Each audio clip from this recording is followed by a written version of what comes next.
नमस्कार सभी पेंशन धारकों का स्वागत करते हैं एक बार फिर से हमारे इस YouTube चैनल पर। दोस्तों, इस वक्त की पेंशन धारकों के लिए बिग ब्रेकिंग न्यूज निकलकर सामने आ रही है। पेंशनर्स के लिए खुशखबरी है। आज की मीटिंग में 18 माह के डीए एरियर्स, मेडिकल भत्ता 2500 रुपए और 71 साल में पूरी पेंशन को लेकर अब सभी पेंशन धारकों के लिए बहुत ही बड़ी और महत्वपूर्ण खबर निकलकर सामने आ चुकी है। तो इसके बारे में दोस्तों आज की इस वीडियो के अंदर बात करेंगे। वहीं दोस्तों, नए साल में केंद्रीय कर्मचारी और पेंशन भोगियों पर बरसेगा पैसा। वेतन और पेंशन में भी बम्पर इजाफा आप सभी के लिए देखने को मिलेगा। तो आखिरकार वेतन और पेंशन में इजाफा किस प्रकार देखने को मिलेगा और पेंशन भोगियों और कर्मचारियों पर नए साल में किस तरीके से पैसा बरसेगा, इसके बारे में दोस्तों आज की इस वीडियो के अंदर बात करेंगे। साथ ही साथ बात करेंगे केंद्र सरकार का ईपीएफओ को लेकर बड़ा फैसला, अब मिलेगा ज्यादा ब्याज। जी हाँ दोस्तों, आप सभी के लिए जो है बदल गया है ईपीएफ से जुड़ा नया नियम, जिसके तहत कर्मचारी भविष्य निधि संगठन से जुड़ी सभी पेंशन भोगियों के लिए अब जो है ब्याज का पैसा ज्यादा मिलेगा। इसको लेकर बड़ी खबर आ रही है। साथ ही साथ ऑटो क्लेम सेटलमेंट की सुविधा अब 1 लाख रुपए तक लागू। कर्मचारी भविष्य निधि संगठन ने कई और मामलों की इस पर दी है बड़ी जानकारी। तो आखिरकार ईपीएफओ की ओर से कौन सी बड़े मामलों को लेकर जानकारी दी गई है, ऑटो क्लेम सेटलमेंट की सुविधा अब 1 लाख रुपए तक कैसे लागू है, इसके बारे में भी आज की इस वीडियो के अंदर बात करेंगे। साथ ही बात करेंगे डीए हैक को लेकर सभी के लिए बड़ी खुशखबरी है। कर्मचारियों की हो गई है चांदी, भत्ते की महंगाई भत्ते के साथ साथ सैलरी में भी हो जाएगी आप सभी के लिए बम्पर बढ़ोतरी। तो इसके बारे में भी दोस्तों आज की इस वीडियो के अंदर बात करेंगे। यानी कि दोस्तों पेंशन धारकों से जुड़ी तमाम बड़ी खबरों की चर्चा इस वीडियो के अंदर करेंगे। इसलिए आप सभी पेंशन धारकों से निवेदन है कि दोस्तों आज की इस वीडियो को आप लास्ट तक देखिएगा और साथ ही हमारे चैनल पर नए हैं तो दोस्तों हमारे चैनल को सब्सक्राइब भी जरूर कर लीजिएगा। तो चलिए बिना किसी देरी के संपूर्ण खबरों को विस्तार से जान लेती हूँ। जी हाँ, तो दोस्तों पहली बड़ी खबर की बात करें, पेंशनर्स के लिए खुशखबरी है। आज की मीटिंग में 18 माह के एरियर्स, मेडिकल भत्ता 2500 रुपए और 71 साल में पूरी पेंशन को लेकर क्या बड़ी खबर निकलकर सामने आई है। जी हाँ, आज की मीटिंग के अंदर सरकार के पेंशनर्स के लिए महत्वपूर्ण फैसले लिए गए हैं। इन फैसलों में 18 माह के एरियर का भुगतान, मेडिकल भत्ते में वृद्धि और पूरी पेंशन की पात्रता आयु में बदलाव शामिल है। ये निर्णय लाखों पेंशनर्स के जीवन को सकारात्मक बदलाव लाने की उम्मीद रखते हैं। सरकार ने पेंशनर्स की आर्थिक स्थिति को मजबूत करने के लिए कदम उठाए हैं। उन्होंने महंगाई भत्ते में वृद्धि की है, मेडिकल खर्चों के लिए अतिरिक्त सहायता और पेंशन नियमों में संशोधन किया है। ये बदलाव न केवल वर्तमान के पेंशन भोगियों को लाभान्वित करेंगी बल्कि भविष्य के पेंशनर्स के लिए भी एक मजबूत आधार तैयार करने वाली हैं। तो 18 माह के एरियर्स पर पेंशन को लेकर क्या बड़ी खबर आई, चलिए इसके बारे में बात करती हैं। सरकार ने 18 माह के डीए एरियर्स के भुगतान की योजना बनाई है। ये निर्णय कोविड-19 महामारी के दौरान रोके गए डीए भुगतान से संबंधित है। इस फैसले से लाखों पेंशनर्स को आर्थिक राहत मिलेगी। एरियर का भुगतान दिसंबर 2024 तक किए जाने की संभावना है। ये भुगतान सीधे पात्र कर्मचारी और पेंशनर्स के खाते में किया जाएगा। इस कदम से सरकारी खजाने पर भी दबाव पड़ने की उम्मीद है। वहीं दोस्तों मेडिकल भत्ते में वृद्धि, स्वास्थ्य देखभाल के लिए अतिरिक्त सहायता आप सभी को दी जाएगी। पेंशनर्स के लिए मेडिकल भत्ते में महत्वपूर्ण वृद्धि की गई है। अब उन्हें चिकित्सा खर्चों के लिए 2500 रुपए की धनराशि स्वीकृत कर दी जा चुकी है। ये वृद्धि पेंशनर्स को अपने स्वास्थ्य पर ध्यान देने के लिए मदद करेगी। नया मेडिकल भत्ता पेंशनर्स के लिए अतिरिक्त वित्तीय सुरक्षा प्रदान करेगा। इससे गुणवत्तापूर्ण स्वास्थ्य सेवाओं तक पहुंचने में सुधार होगा। ये वृद्धि बढ़ती चिकित्सा लागतों के साथ तालमेल बिठाने को लेकर आप सभी के लिए की गई है। वही दोस्तों डियरनेस अलाउंस की वृद्धि को लेकर बात करें तो पेंशनर्स की क्रय शक्ति में सुधार होगा। केंद्र सरकार ने हाल ही में महंगाई भत्ता 3% की वृद्धि की है। इसी के साथ डीए 53% हो गया है। ये वृद्धि जो है ये दोस्तों पेंशन धारकों के लिए क्रय शक्ति को बढ़ाने का काम करेगी। डीए की वृद्धि 1 जुलाई 2024 से प्रभावी है। इससे पेंशनर्स की मासिक आय में उल्लेखनीय वृद्धि होगी।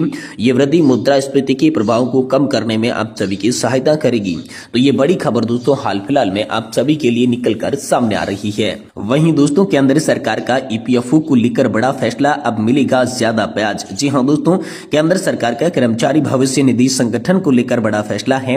अब मिलेगा ज्यादा ब्याज, बदल गया है ईपीएफ से जुड़ा ये खास नियम। जी हाँ, तो दोस्तों कर्मचारी भविष्य निधि संगठन ने नियोक्ताओं के लिए एक माफी योजना को मंजूरी दी है, जिससे उन्हें बिना किसी जुर्माने के पिछले भविष्य निधि बकाया जमा करने का अवसर मिलेगा। इसी के साथ ही ईपीएस स्कीम 1952 में संशोधन किया गया है, जिसके तहत सदस्यों को निपटान की तारीख तक ब्याज का भुगतान किया जाएगा। ये निर्णय श्रम मंत्री मनसुख मांडविया की अध्यक्षता में केंद्रीय न्यास बोर्ड यानी कि सीबीटी द्वारा लिया गया है।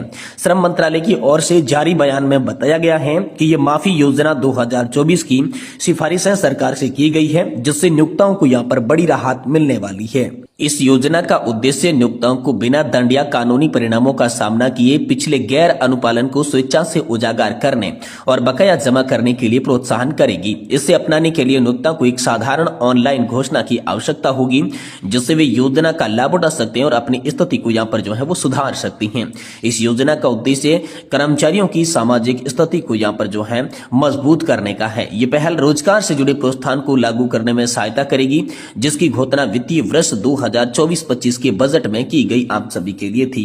वहीं दोस्तों आप सभी के लिए अगली बड़ी खबर की बात करें तो ऑटो क्लेम सेटलमेंट की सुविधा अब 1 लाख रुपए तक लागू। कर्मचारी भविष्य निधि संगठन ने कई और मामलों पर भी आप सभी के लिए बड़ी जानकारी दी है। तो ईपीएफओ की ओर से ऑटो क्लेम सेटलमेंट के साथ साथ कई और मामलों को लेकर क्या बड़ी जानकारी दी गई है, तो चलिए इसके बारे में विस्तार से दोस्तों आप सभी को इस वीडियो के अंदर जानकारी देते हैं। लेकिन आपसे निवेदन रहेगा कि दोस्तों वीडियो को आप लास्ट तक जरूर देखिएगा।